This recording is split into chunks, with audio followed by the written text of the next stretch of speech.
Andrew Taylor, welcome to the Health Coaches Podcast.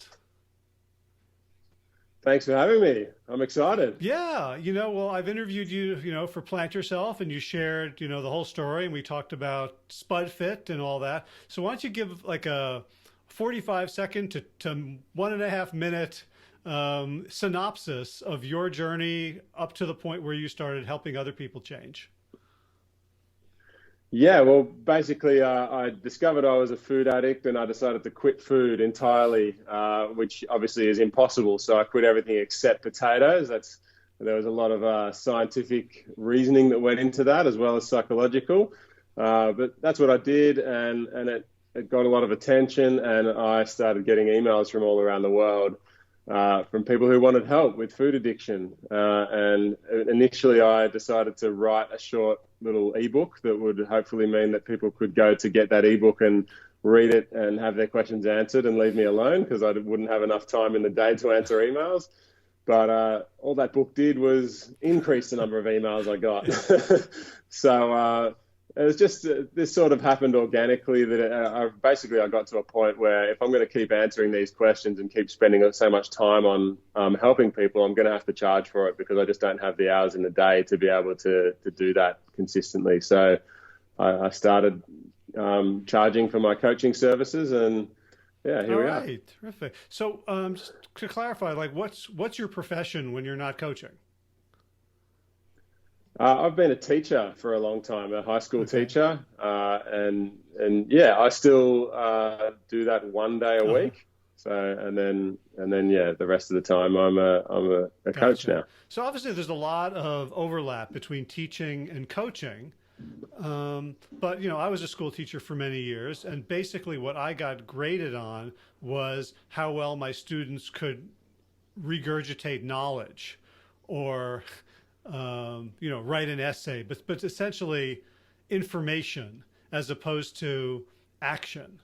Yeah, well, like when you started coaching, like what was that like when all of a sudden what people had to return to you was like change? Yeah, well, it was a little bit different for me, because the majority of my teaching career was spent working with what we call at-risk youth. And these are kids that have had all sorts of troubles and don't fit into mainstream education for whatever reason. It could be, drug problems, could be family issues, could be, trauma, all sorts of things. So the majority of my career was spent dealing with those kinds of kids, and success has to be measured a little bit differently with those kids. It's not about, can you do algebra? It's more about, can you turn up to school consistently and not swear at the teachers. That's a little bit, it depends on the kind of kid you're working with, obviously, but yeah, so I think that relates a little bit more to being a coach than a standard sort of teacher job, where my job was more about trying to find common ground with the kids and build relationships and try to gain their trust and try to help them see that the world doesn't have to be the way it is for them, and that they have control and they have power to change the way things are. And that's a pretty similar thing to how I operate with health coaching. It's just a big focus is on trying to change my clients' perception of reality, and trying to get them to see that they're in control and they have power, and these stories that are circulating in their heads are not necessarily true or need to be acted on. Yeah, it sounds exactly like coaching. And in fact, when I look at my own sort of bad health behaviors over the years, I'm exactly like one of those at-risk kids. Yeah, definitely. Me too. Yeah, 100%. Yeah, we've all got that sort of thought pattern in one aspect of our lives or another. I think that destructive thought pattern that we, once we understand how our thoughts work, we can get about changing it. So how do you go about doing that? Because a lot of people in our field, not necessarily coaches, but people who want to help other people with lifestyle change, we like talk at them and tell them how to think differently, right? And that, Yeah. I've never found that worked on me or for me. So what are the techniques? Like, how would you approach someone who's like eating the way you were, 7, 8 years ago, and that you see that their map of reality is faulty? Yeah, yeah. Well, for me, I think everyone, nearly, well, pretty much everyone has the answers to their own questions. They've already got the answers. They just need a little bit of guidance to get those answers. So for me, it's mostly about asking questions and just if you ask the right questions in the right way, then you can sort of guide people to finding their own answers. So if someone says, "Hey, I did really well with my diet for a week, and then I fell off, or I had a slip up," as people like to say, then my question would be, "Okay, what did you get out of that? What was how did that benefit you?" And let's get into that and try to, what were you trying to achieve by deciding to eat cake instead of, beans and rice? What was the goal of that, and did you reach that goal? And if so, how else could we reach that goal? What other possible behaviors could we have done instead that would have given you what you were looking for in that moment? And yeah, that's a typical thing. So, Yeah. so that's the sort of question that nobody ever asks themselves, right? Everyone asks, Yeah. like, why did I do that? What's wrong with me? Right? Like, why am I so stupid? And you're asking a positive question, like, what did it do for you? So now their brain just sort of short circuits a little bit, and they have to search for an answer, right?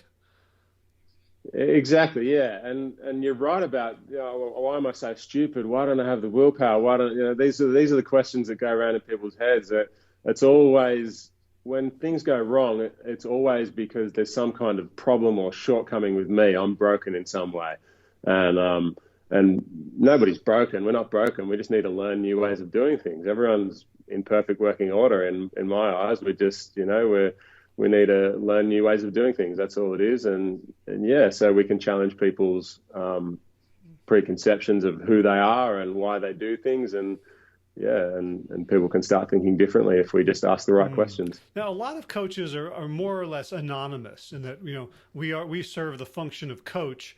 You started coaching because you were, for lack of a better word, famous, that you had done this one thing. And does everyone come to you wanting to eat nothing but potatoes for a year, or like they sort of imprinted on like that specific thing, and you have to kind of guide them towards more general fundamentals? Yeah, some people do come to me wanting to eat only potatoes, but most people now, I think, most people who come to me, they're probably they spend a little bit of time looking into me and what I do, and before they actually start talking to me, and they understand that I'm not just about only potatoes anymore. So yeah, a lot of people come to me and they're ready to just get straight to a good, sustainable eating pattern. And so probably I'd say 3 out of 10 people that I coach do only potatoes for a period of time. I've got one guy who's aiming to do a year. He's about halfway through. Well, it's nearly the end of June, and he started on January 1st, and he wants to do a whole year, and he's doing amazingly well. But I've also got one other person who's just going to do 2 weeks of potatoes at the moment, and then everyone else that I'm coaching at the moment is just doing whole food, plant-based eating. And whatever eating pattern you choose, it's really all about changing the way you think about food and the way you relate to food. And if you decide to do only potatoes like I did, it's really just a vehicle that allows you time and space to examine your thoughts and examine your lifestyle and change the way you do things. So when you were doing it on your own, did you have someone you were sort of processing all of the things that were bubbling up that you had been using food to keep down, or were you kind of on your own?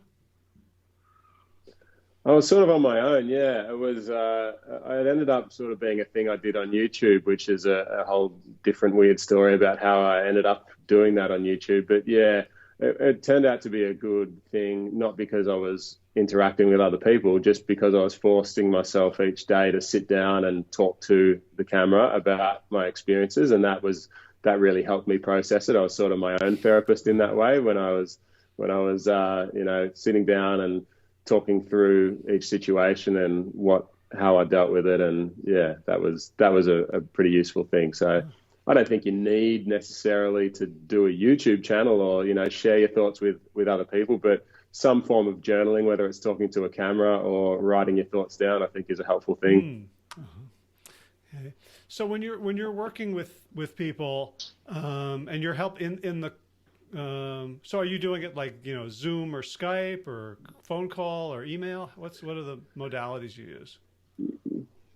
Yeah, most of it's phone calls, and I actually usually when I'm on the phone, I go for a walk. I feel like I think more creatively and clearly when I'm walking, so I go for a walk, and I encourage my clients to also go for a walk, and we walk and talk, and it's a good way to do it. Some people, it depends on the client. Some people really prefer to do a video call so they can see me, and because we all learn differently, we all think differently, and some people need that face-to-face contact, and that's fine. We do that. But most people are happy with we go for a walk together, and we're just talking on the phone, and yeah, that works really well.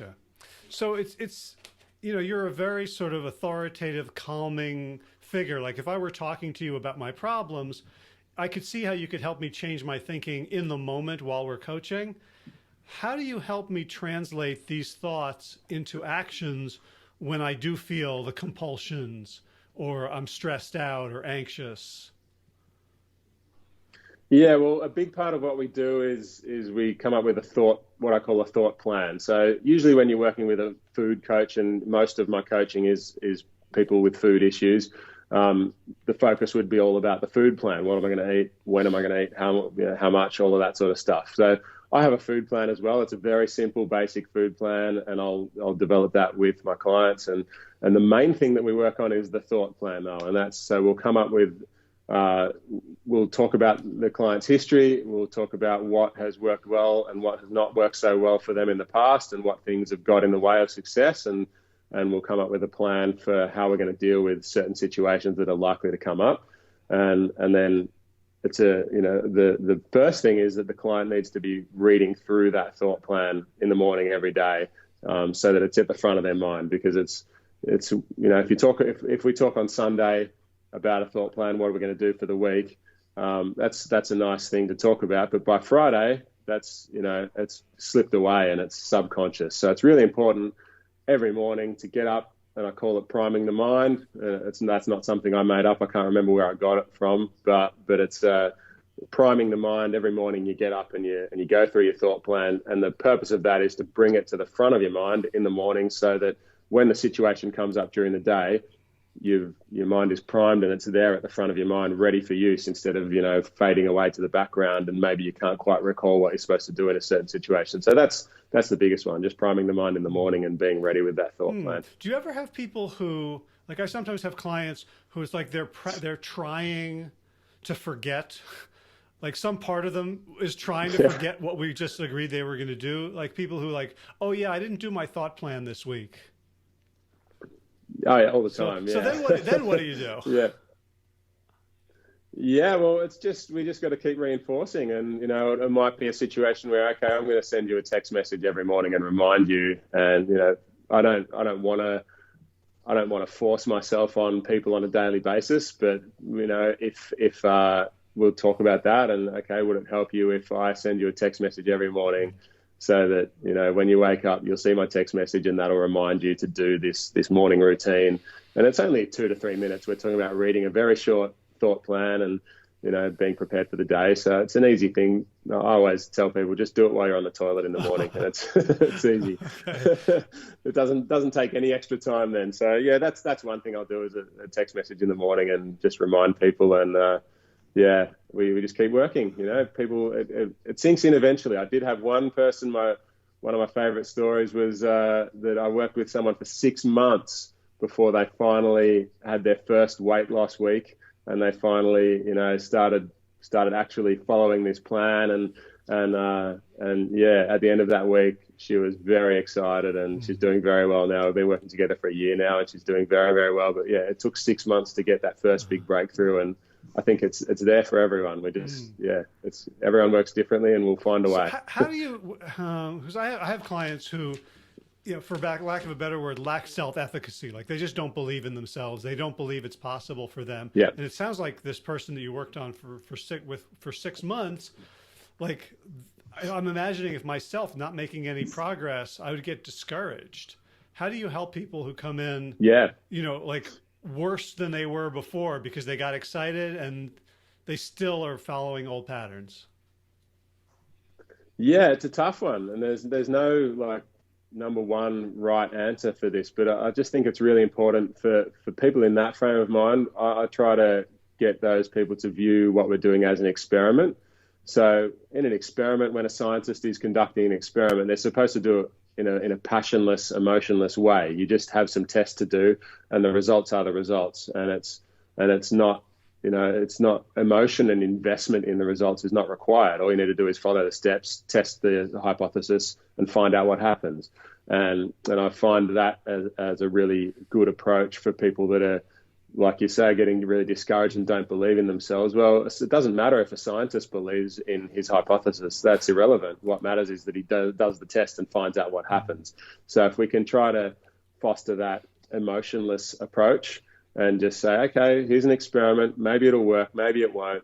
The only way to actually find out is to do it. So let's just approach it that way, and we'll find out. And that can be a really useful approach for some people. Yeah. And getting them to think in terms of hypotheses and testing, and brings them to the sort of frontal cortex of the brain, which is the other part of the brain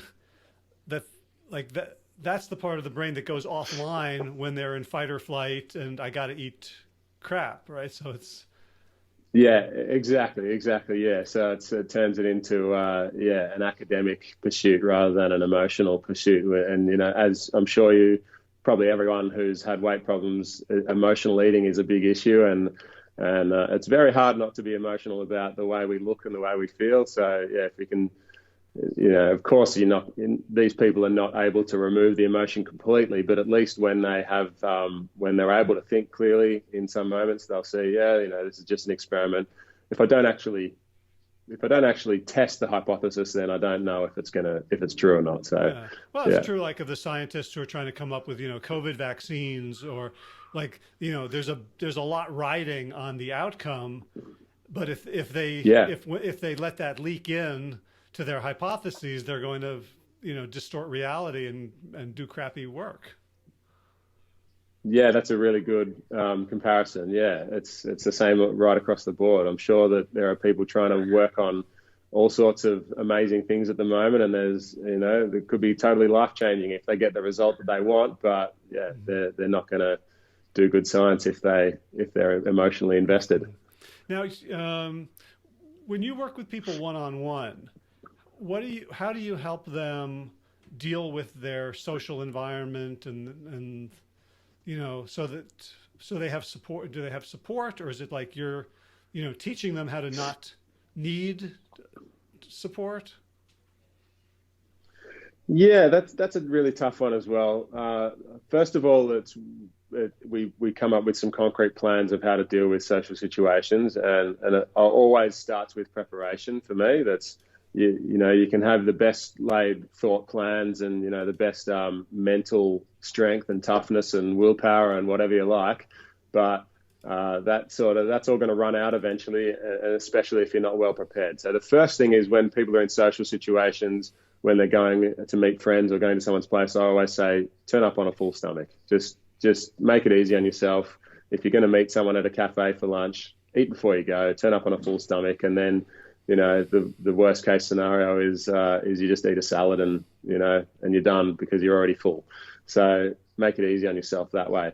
And the second thing is always, not always, I shouldn't say always, but I think the best first approach for most people is to just be really open and honest with the people around you, and really just explain to people that I'm doing something that's important to me. I've had these troubles with food. It's whatever the troubles are. Just be really open and honest with people about what you're doing, and be clear that it's not something that me with my wife, for example. When I changed the way I ate, and lived, I was very clear with her that this is not something that you need to do with me. This is, I'm doing this for me. There's no pressure on you to do anything differently. It's just something I want to do for myself, and I'd appreciate some support by not trying to make me eat something different. And it's really simple, and really just clarity of communication is important, and preparation as well. It sounds like that you telling your wife you don't have to change sort of lanced any boils of fear, like that would lead to defensiveness or sabotage. Like if she's like, okay, cool, then she has nothing to defend, and she can help you. Yeah, exactly. And it's hard because when you change the way you eat or live or whatever you change, that by default is a judgment of the way other people are doing things. Just the simple act of saying, I don't want to do things the way you do anymore, that is, no matter how you spin it, that is a judgment of saying, I don't, you disagree with that. So it's hard for the other people around you to accept this change because, it feels like a judgment of them even when it's not intended. So for that reason, that's why I think it's really important to be open and, clearly communicating that this is not about you. This is my thing. Do what you want. I don't care. I'm just going to do my thing. Yeah. So I want to close just by closing the circle around your earlier work. We saw with kids who had suffered from trauma and were at risk. Do you see any lessons from that work specifically with adults with who have emotional eating problems? Like, do you ever kind of, or did they go into their trauma? Do you see a connection between their current lifestyle and things that may have happened to them as children? Yeah. There's a lot of trauma across, people who are obese or, have eating addiction issues, like that's most of the people I work with. And people that have other sorts of behavioral issues in terms of the kids that I've worked with in the past as well. It often relates back to trauma the big thing for me is it can all be changed, and sometimes it takes time, and we need to look at things from as many different angles as possible, and try as many different ways to communicate and ways to do things as we can, because everybody that I've ever worked with wants to improve it. The kids that I've worked with, for example, people often would look at those kind of kids and think, they're losers, they got no hope, they're all, and it's easy to see why people would think that, because the way they present and the way they sometimes behave is totally at odds with what we expect from a reasonable person. But there's no one that I've ever met or ever worked with who doesn't want to improve. Every single person wants to improve themselves in some way or another, and we can find a way to help them do that. It's just a matter of time and trying new ways of looking at things, new ways of communicating, and we'll get there in the end. So are you taking clients now? Yes. I have a couple of spots available at the moment, and there's not many spots, but yeah, I do have a couple of spots. So yeah, if anyone's interested, just email. Tell us how to get in touch with you. Tell people how to find you. Okay, Spudfit on all the social medias. Just look up Spudfit and you'll find me. And my website is spudfit.com. And if you want to email me, andrew@spudfit.com. And I answer all my emails. So yeah, you'll hear back from me sooner or later. It might not be, it might take me a week, but you'll definitely hear back from me. Awesome. Oh, and by the way, before I let you go, have you seen Scott Carney's new book called The Wedge? Oh. No, I haven't. I'm a fan of Scott Carney, but I didn't realize he had a new book. Yeah, no. He did. His last book was on Wim Hof. And his new book is like exploring like what he calls the wedge, which is ways in which we can hack our physiology to separate trigger from response. So not just cold, but like heat and sauna and flotation tank, and a chapter on the potato hack. Wow. Okay. That's cool. Maybe I should get in touch with him. That sounds really cool. I can put you in touch if you want, but I was reading it like, oh my God, like this thing, like like, running up Kilimanjaro or all that, like, is like the sexiest, craziest stuff in the world. I can't think of anything less sexy than eating potatoes. And he turns it into like this Yeah. amazing biohack for resetting. So I thought you'd get a kick out of that. Yeah. Oh, that's great. Yeah, that's cool. That's cool. I'll definitely have to look that up. Thank Yeah. you. All right. Anything I didn't ask you about coaching that you wish I had?